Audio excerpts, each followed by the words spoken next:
Education and peace, heroes and heroines are doing extraordinary things in the world, and oftentimes we don't hear about it at time. I would like this video to be shared and expose people to different possibilities, to different options of education. These tools and practices are working on human rights, gender equality, mediation processes from around the world. So I encourage people to use them and share them and invent new ones and send them to us. So we are meeting in Basel, which represent a true culture of peace for me. It's between 3 countries, and it was able to be in the eye of a storm for as long as European history exists. This house is the place where Prussia and France signed a peace agreement, or an agreement that divided the Rhine between those 2 countries.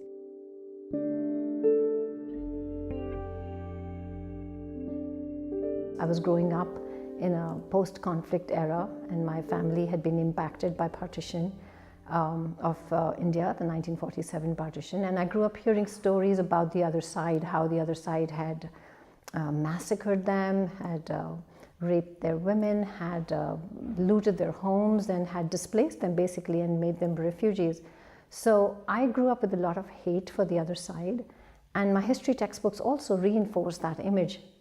But for the first time when I came for my further studies to the US, I met somebody from the other side. And when we started sharing our personal stories, I realized that the victims on my side were actually the perpetrators on her side. And those sort of the connections that we started making through that sharing, I thought there was much more there.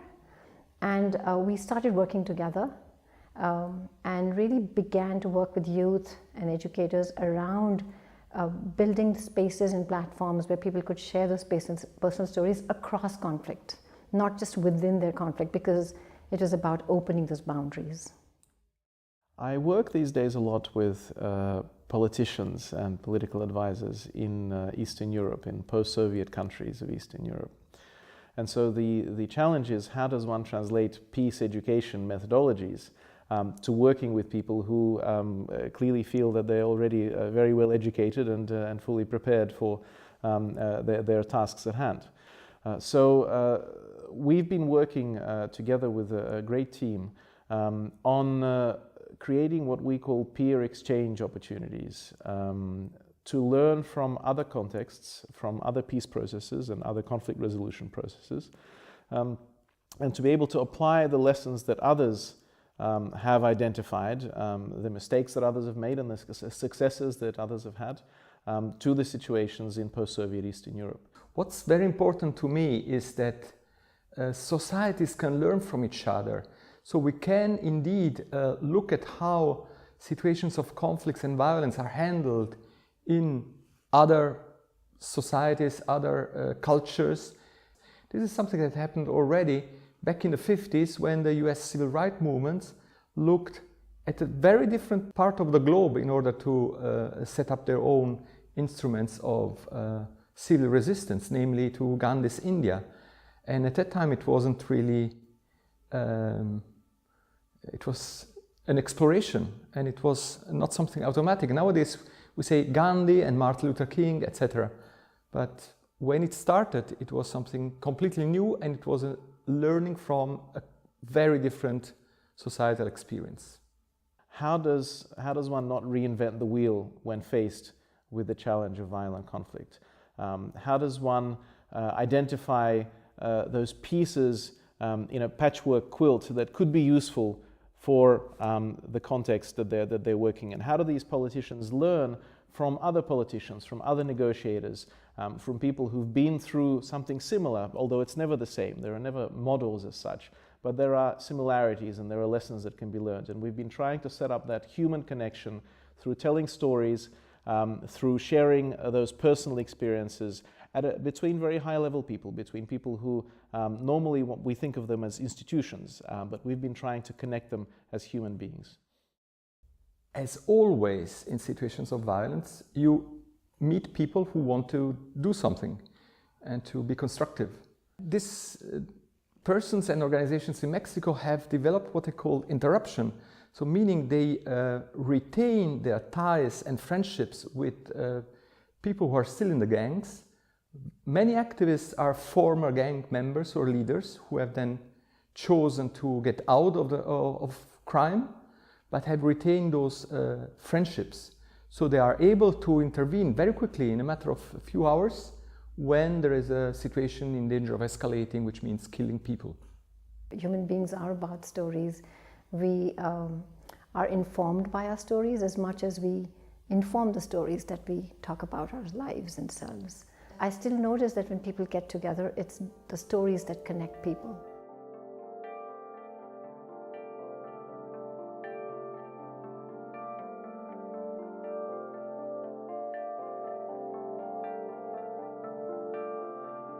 The purpose of the symposium is to bring people who are doing diverse peace, gender, human rights mediation work together to exchange ideas, to deconstruct different prejudices and stereotypes we have on ourselves and reconstruct them in relation to the relationships that we are able to create here. So to exchange views and theories and translate them together to how it manifests in actual practice.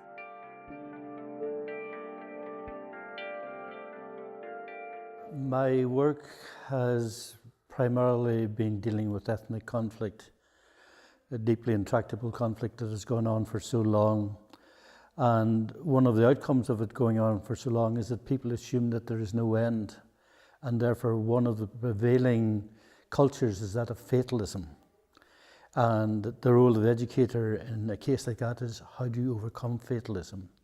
What language can you use that will give people the comfort that perhaps they can stop contemplating their navels and begin to look above the parapet? I was never conscious of using any methodologies. Most of what I did was instinctive.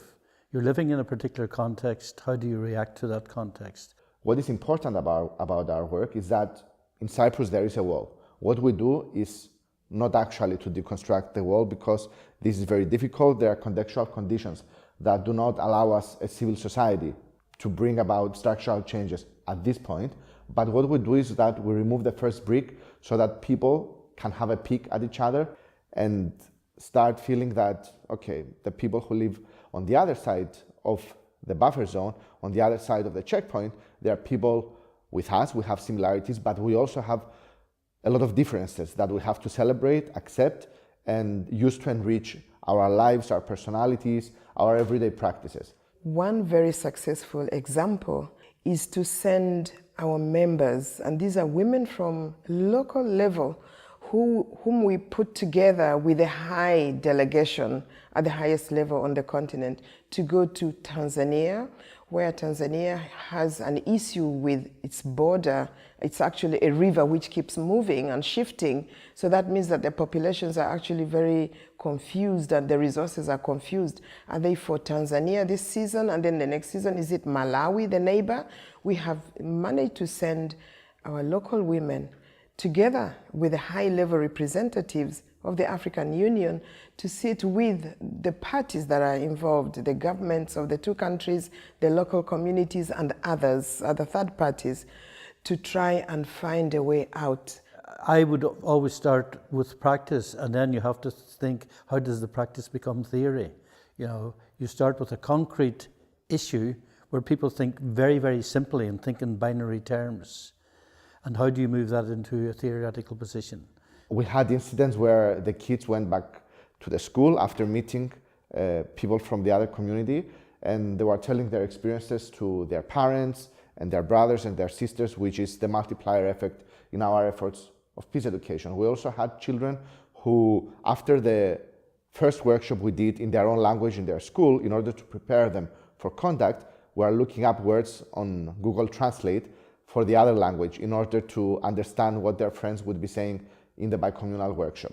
Even though formally educated in theory, I learned early on to avoid theory as much as possible when dealing with day-to-day people. One of the books that influenced me most was a book called The Social Sciences as Sorcery, where in fact we social scientists used obfuscatory language, and if you use that, you're not getting through to your auditor. So it was trying to avoid as much of that as possible. And it was very interesting that the two governments I'm talking about asked for the women members of FemWise to stay within the room and hammer out the solution, and they asked the high delegation to kindly move out of the room, and they kept the women.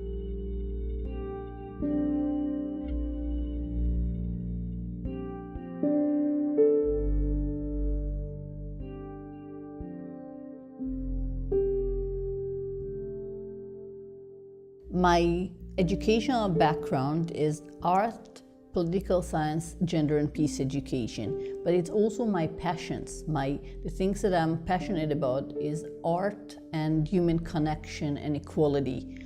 So we were trying to bring together different innovating tools that use different forms of arts and crafts and ideas into peace education, gender work, and intersectional analysis.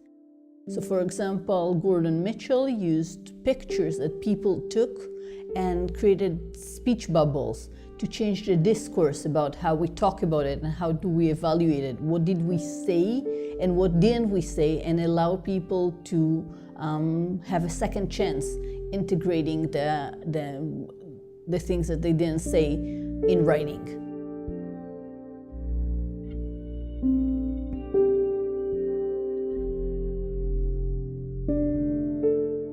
I mainly want to focus on different issues that I'm dealing with when I'm teaching MA courses. So our MA students are a very diverse bunch of people. Most importantly, they not necessarily comes with an academic background as like a traditional university academic background. So they will be graduates of teacher colleges. They often come from families who don't have an academic background, meaning they are first generation. And that makes a whole different issues around language and how you make academic language, concept, jargon accessible to those who don't necessarily had that background in their previous studies or in the family background, class background, and so on and so forth. We all, depending on our context, have different things that give us power and privilege or take away power and privilege. For example, race, social class, gender, sexuality, able-bodied, different abilities, all these kinds of categories, and they contribute to how society sees us and how we exist within society. The challenge is to convince teachers about the value and the importance and the relevance of inclusion and inclusive education, because most of the teachers are feeling very stressed because they have a lot of responsibilities. They don't know how to deal with the heterogeneity in the class. So part of what I try to do in my peace education work is really engage my students in that conversation. And what does power and privilege look like in your space? And what does social justice look like in that space? And what can we do for social justice in order to achieve those goals? So this is something that I was really, I really dealt with in the past few years, and trying to be reflective of thinking of how to make language accessible, non-exclusive to those who don't have access to it, but without reducing the level of the conversation, without dumbing down the conversation.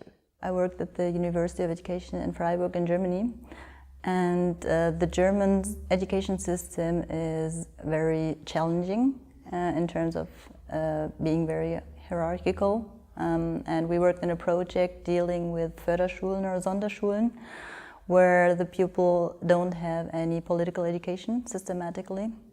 And what we did was to develop school curricula for these Sonderschüler in terms of enhancing social skills and human rights education.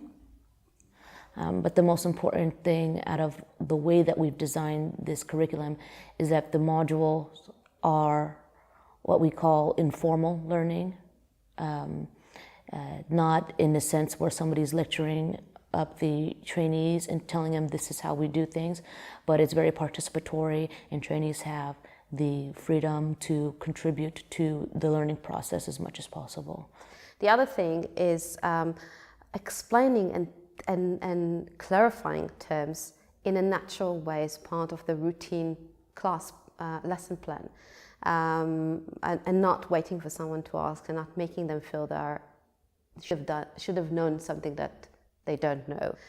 And the third thing is actually challenging the use of jargon and explaining how it relates to power relations and how it acts as a gatekeeper. Most people have a really hard time challenging themselves to really analyze their own power and privilege. It can be a very confronting experience. And for those that come from communities where they haven't had it, that can be even more difficult, because everyone wants to feel like they have all the possibilities in the world, and recognizing that it might be harder for you is not pleasant either. Well, the teachers appreciated it a lot.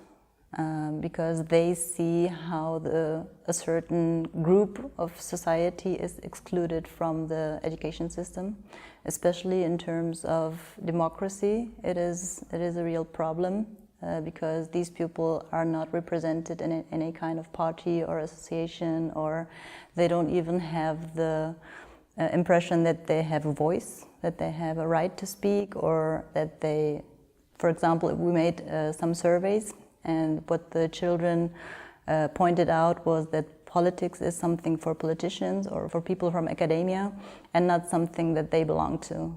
And this is really a big issue in terms of democracy and democratic education.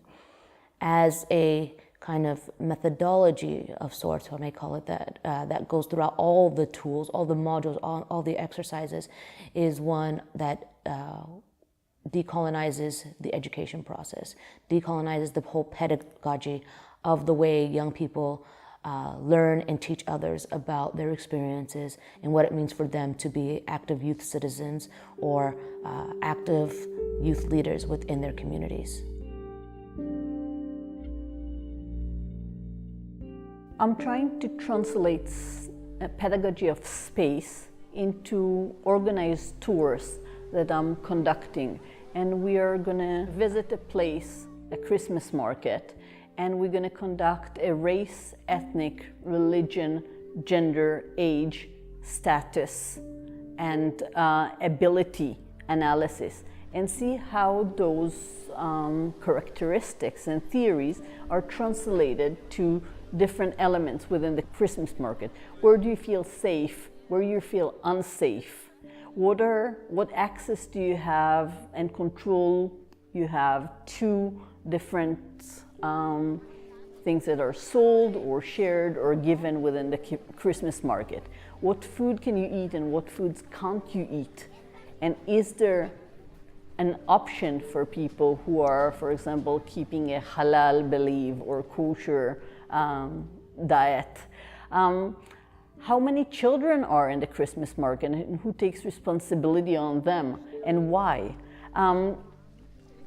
Do people with wheelchair or with mental disabilities are welcome at the Christmas market? Do we see people from diverse ethnicities and background, diverse ages? Do we see only heterosexual families or also homosexual families? In what way they're perceiving the Christmas market? So we're going to take all of that and we'll intersect it with ethnicity and race and see what comes up from that, and talk about spaces and what kind of educational lessons we learn and teach within spaces.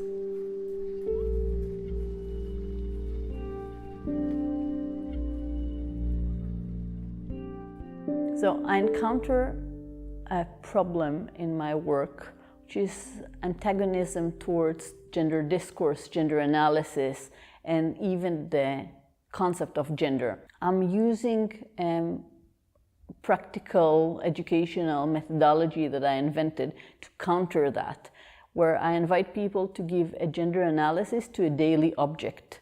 They bring whatever object they use, from shaving razors to knife to hamburger to cigarettes and Coca-Cola bottle, and see how it influenced and influencing men and women differently. The gender analysis for everyday object allow me as a professor and my students to integrate gender discourse within the curriculum of our class, but also within their daily life, in their activism, in peace negotiations, see what kind of access men and women have to the same situation and how the same situation affect them fundamentally different. אני עוסקת בהכשרת מורים בישראל, ואחד התחומים שככה במשך השנים הבנתי את החשיבות שלו זה תוכנית הלימודים הסמויה. אחת השאלות שמעניין לשאול למשל היא מי לא מיוצג בחוברות העבודה. אנחנו כמעט ולא נראה אנשים עם נכויות בחוברות העבודה. בחוברות עבודה של ילדים יהודים לא נראה כמעט ערבים. שאלה נוספת שאפשר לשאול, איך מאופיינות הדמויות?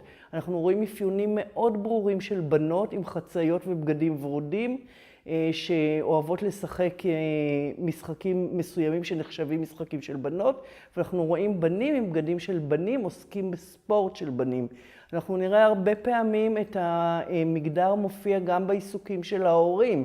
אמהות מבשלות, אמהות נמצאות בבית, אמהות לוקחות ילדים מבית הספר, מחזירות ילדים מבית הספר. זה סוג נוסף של מסרים. Coming from a context of Libya specifically, which is a conservative, has been closed up, maybe even almost North Korea style in the 90s, that as a young woman who obviously has a certain set of beliefs, when I'm perceived as more westernized or someone who might bring to, who's bringing ideas that do not exactly make sense to the context. So that's a challenge because I have to break that initial barrier. I constantly have to break the initial barrier that, no, I'm just like you, I just dress differently or I just look differently. Karama has been running for 17 years, a program for women. They call it the Leadership and Law Summer Program, LLSP, in Washington, D.C. The program brings women from all over the world to learn about how to understand the Islamic Sharia, especially when it applies to women issues. One of the women who attended in one of the years, who was suffering from being in an abusive relationship and being forced to stay in the relationship under the impression that a good Muslim woman should accept such a situation, came out of this program realizing that I am a good woman when I stand up for myself and not to accept to stay in an abusive relationship. And those were the steps that she took afterwards. We are continuously struggling with patriarchy on every level. Patriarchy is not only in the books and in the jurisprudence, it's also in the societal culture influences that may get in the way of spreading the word of Karama or raising doubt about its authenticity and about the appropriateness of what we are doing.